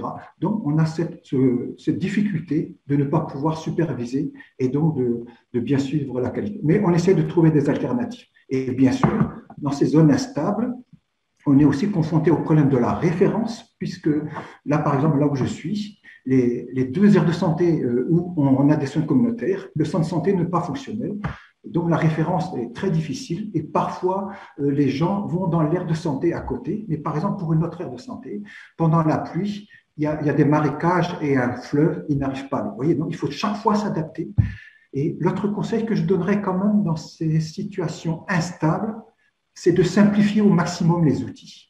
D'une part, parce qu'on ne peut pas trop superviser et coacher sur place. Et plus c'est simple, plus c'est facile à mettre en place. Donc, voilà, ça, c'est des éléments. Et après, il y a bien sûr le problème des intrants et de la collecte des données dans ces zones instables. Donc, là aussi, on a des mécanismes. On a peur des fois de faire des ravitaillements trop espacés et de laisser trop de médicaments auprès des relais parce qu'il y a des risques de sécurité. Donc, il faut trouver pas mal de compromis sur la collecte des données, sur la qualité, sur la supervision et sur le supply. Voilà. Thank you very much, Michel. I would like to come back to Merci beaucoup, Michel. Salimata, apparemment, a levé la main et elle souhaite prendre la parole. Salimata? Ok, merci. Je vais juste dire quelques mots à propos de la mise en œuvre des programmes dans les zones instables. Je dirais que c'est quand même très difficile, mais très important pour les bénéficiaires. Actuellement, avec notre projet de recherche qui est en cours au niveau du Nord, à Gao plus précisément, le projet est mis en œuvre dans une zone instable du point de vue sécuritaire et souvent d'accessibilité géographique difficile aussi pendant certaines périodes de l'année avec le cru du fleuve, entre autres. Donc, et ce que nous avons fait à propos de ce projet, nous avons utilisé surtout les protocoles simplifiés en comparaison avec le protocole standard, normal, pour qu'avec ces résultats, on puisse vraiment aller vers la sensibilisation pour ces zones instables possible d'utiliser les protocoles simplifiés. Comme le précédent disait, il faut vraiment simplifier les outils et ça facilite vraiment la mise en œuvre de ces programmes. Sinon, la supervision va être extrêmement difficile pour les suivre, d'autant plus que si les outils sont assez détaillés, il faut engager des suivis assez rapprochés et là, c'est difficile sur le terrain. Les aspects de formation aussi pour les faire déplacer, c'est souvent très difficile. Les raisons pour lesquelles notre formation en ligne qui a été développée, on veut surtout la promouvoir en ce sens. Donc, je dirais oui, difficile, mais assez important pour les résultats qu'on a. Et avec ce projet actuel, on avait un échantillon prévu de 1700 et quelques, mais maintenant, en moins d'une année, où la collecte devait se dérouler sur une année, nous sommes en moins d'une année et nous avons déjà triplé l'échantillon attendu. Donc, ça veut dire que ces bénéficiaires, ces communautés sont vraiment dans le besoin, mais à cause de l'inaccessibilité des structures de santé dues à l'insécurité, à l'insécurité géographique, ils n'ont pas accès aux soins suivis. Donc, je dirais que oui, c'est important aussi d'y penser à simplifier les outils pour pouvoir mettre en œuvre des programmes dans ces zones assez instables. Merci. Thank you very much, Salimata. Merci, Salimata. Je me retourne vers vous, Teresa. On a entendu utilization of community health worker managed severe plusieurs approches de recours aux ASC. On a parlé de la malnutrition, des contextes instables, des dots familles pour la tuberculose multirésistante. Et selon vous, jusqu'où peut-on aller? Et est-ce que aller plus loin, c'est trop loin? Pour moi, tester et traiter le paludisme, c'est mon point, c'est la limite à laquelle je pense. Mais en tant que directrice des opérations d'une section d'MSF, selon vous, jusqu'où peut-on aller avec ces relais communautaires et mettre sur les épaules de ces agents de santé communautaires la faillite d'un système sanitaire parfois? Je vais essayer. We are far from the limit.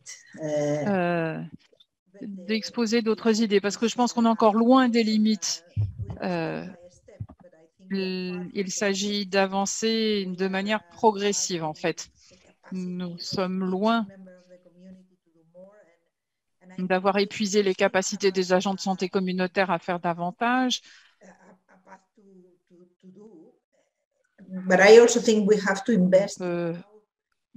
Encore faire des progrès, mais il faut voir si c'est applicable, si on ne prend pas trop de risques.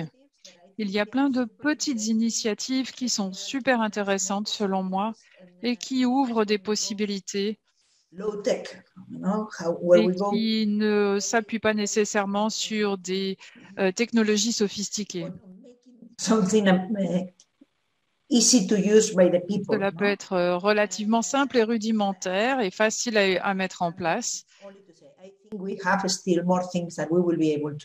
Et je pense qu'il y a d'autres choses que l'on peut faire avec ces ASC, mais il faut le faire progressivement, en toute sécurité.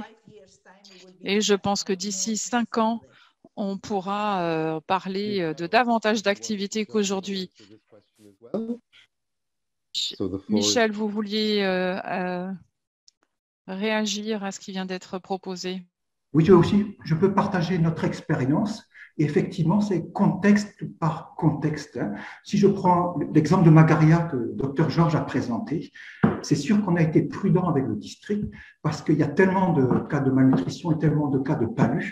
On s'est dit, on attaque avec le palud, la diarrhée et les IRA la première année et que les moins de 5 ans. Et on est en train de projeter maintenant d'ajouter le paquet nutrition. Donc, on va aller palier par palier parce que la priorité, le scanning up d'abord, on est à 300 relais communautaires. Donc, ça, c'est une situation. Au Congo, dans les camps de l'Ituri, là aussi, on a commencé par l'ICCM classique avec le district. 1 an après, on a ajouté le planning familial qui marche assez bien et on a ajouté la prise en charge des modérés que le district avait appuyé. Donc, ça dépend des capacités de supervision, mais qu'est-ce qu'on peut mettre sur le dos des relais? Au Congo, le problème qu'on a eu dans certains camps, ils avaient jusqu'à 25 patients par jour, ce qui est beaucoup pour eux. Alors, on a adapté. Le village a construit une grande case et on a mis 4, 5 relais selon la dimension du camp. Si c'est 5 000 personnes, 4 000 personnes, 8 000 personnes, on adapte le ratio du relais au nombre de populations et au nombre de consultations attendues, pour qu'il fasse une rotation. Un relais peut faire 3 jours, après c'est un autre. Voilà, ça c'est un autre exemple.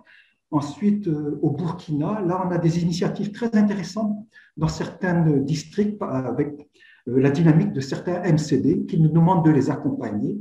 Là, c'est des populations un peu plus petites, donc on peut aller un peu plus loin dans le paquet. Donc c'est les 3 maladies toujours. Et là, le MCD a demandé de les aider à mettre la prise en charge de la malnutrition, plus parallèlement de faire un travail avec les matrones, d'introduire, parce qu'on n'a pas parlé assez des matrones à mon avis, d'introduire donc le planning familial et aussi d'introduire, comme c'est des villages où il y a des gros problèmes de sécurité et que pour les mamans d'aller accoucher dans le centre de santé, c'est à cause de la nuit et pour les problèmes de sécurité, c'est très difficile. C'est de voir comment appuyer à domicile par rapport aux accouchements, aux soins néonataux, comme on en a parlé le matin aussi. Donc, il y a plusieurs systèmes jusqu'où on peut aller. Donc, à mon avis, c'est contexte par contexte et comment aussi on peut appuyer. Et bien sûr, je suis d'accord aussi avec Jérôme, si on augmente le travail, si on demande plus de disponibilité, plus de travail, il faut que les incentives, les primes soient associés et en proportionnalité. Donc ça, c'est un point aussi. Donc voilà, on est en train de travailler sur plusieurs pistes selon les contextes. Le problème après, c'est qu'il faut absolument simplifier les outils parce que si vous faites et le palud, et la diarrhée, et les IRA, et la malnutrition, et le planning familial, etc., les outils peuvent être après trop complexes. Et il faut vraiment simplifier tout ça pour avoir quelque chose qui tienne la route et qui soit réaliste. Yes. Ouais.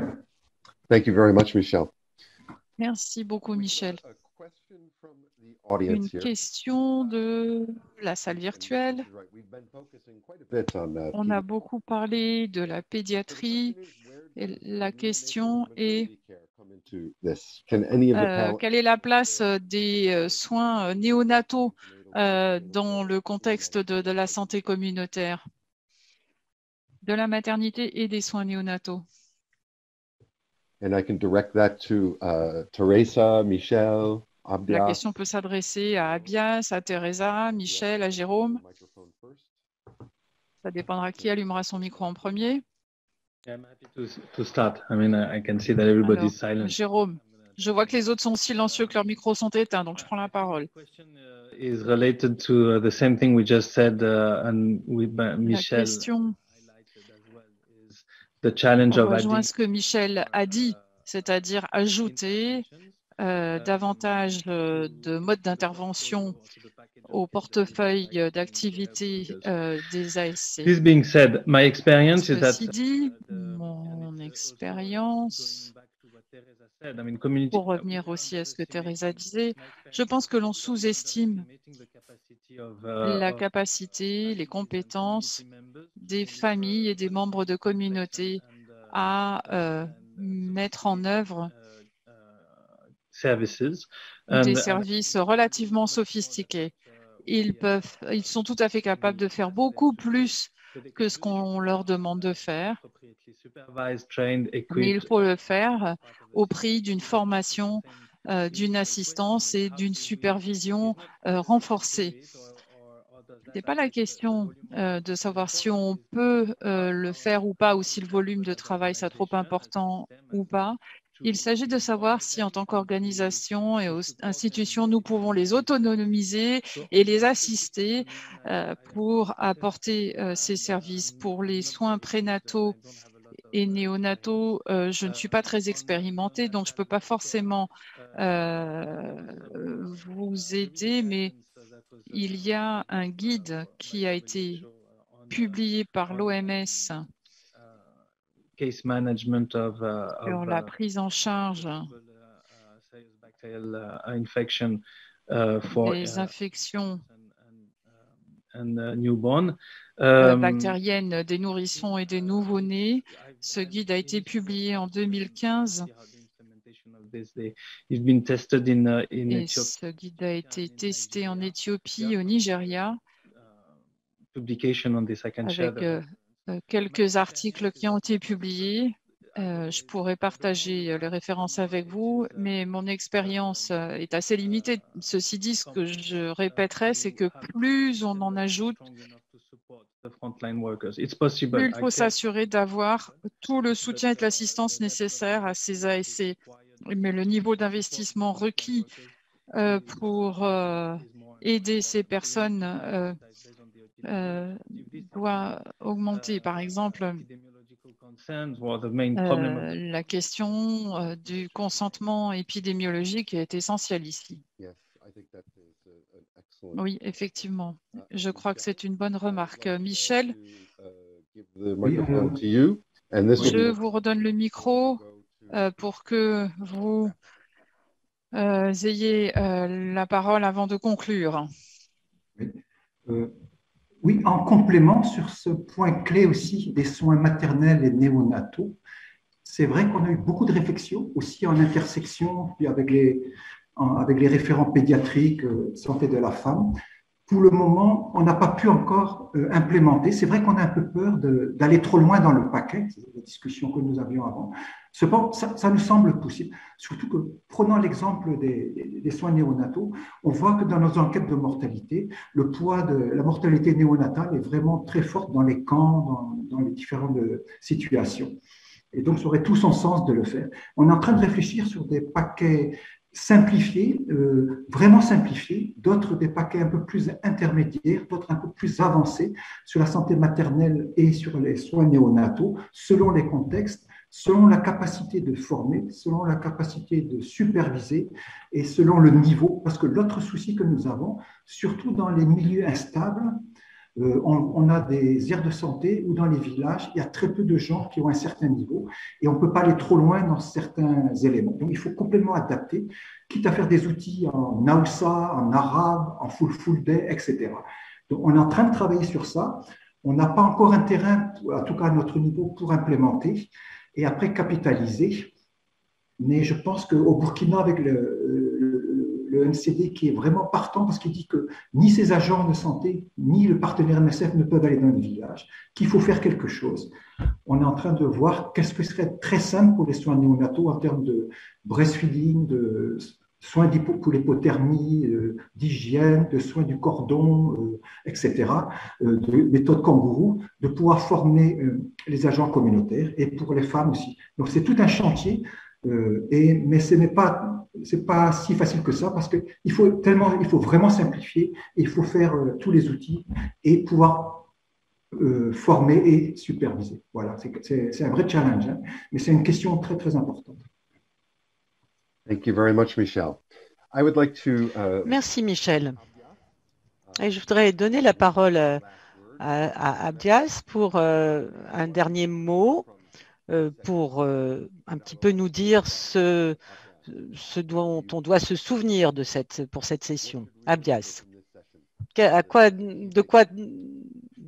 message doit-on retenir de cette session? Merci, Kevin. Donc, pour moi, ce qui est que je retiens de cette session, c'est que les agents de santé communautaire vraiment ont une valeur à ajouter pour pouvoir augmenter la couverture sanitaire. Donc, que ce soit dans la prise en charge de la malnutrition aiguë, sévère, mais aussi les autres pathologies telles que la prise en charge du paludisme, diarrhée et aussi de pneumonie. Donc, le défi, il reste quand même des défis, surtout pour leur prise en charge. Donc, c'est de commun encore et avec l'engagement de tous les partenaires, nous pouvons arriver à pouvoir intégrer ces ASC dans la pyramide sanitaire pour la pérennité et tout en mettant la communauté au cœur de l'action. Merci à vous. Thank you very much. And Teresa, from your vantage point? Merci. Teresa, à votre avis, quel est le message clé de notre session?